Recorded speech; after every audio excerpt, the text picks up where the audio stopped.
Hello viewers, welcome to நம்ம ஆரோக்கியம். முதுகுத்தண்டில் ஏற்படும் தீராத வலி வயதானவர்களை மட்டுமே தாக்குவதில்லை.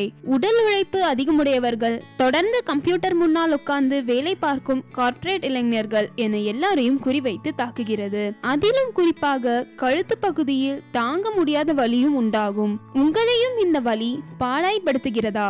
வலியும் அதனால் உண்டாகும் சங்கடங்களையும் போக்க வீட்டிலேயே சில வழிமுறைகளை பின்பற்றலாம். பசுனை. நம்முடைய பழங்கால ஆயுர்வேத மருத்துவ முறைகளில் பசுனைக்கு தனி இடம் உண்டு. பல மருந்துகளை பசுநெய்யோடு கலந்துதான் சாப்பிட வேண்டும்.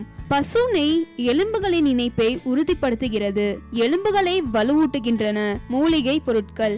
இயற்கையாக நமக்கு கிடைக்கின்ற மருந்து பொருட்களான மஞ்சள், இஞ்சி, ஆவாரம் பொடி, கரிசலாங்கண்ணி பொடி, கற்றாழை லேகியம் ஆகியவற்றை எப்போதும் வீடுகளில் வைத்திருப்பது நல்லது. இவை முதுகுத்தண்டில் ஏற்படும் வலியை குறைக்கின்றன. மஞ்சள், இஞ்சி, வெந்தயம் ஆகியவற்றை தினமும் உணவில் சேர்த்து கொள்பவர்கள் மருத்துவமனைக்கு செல்ல வேண்டிய அவசியமே இருக்காது.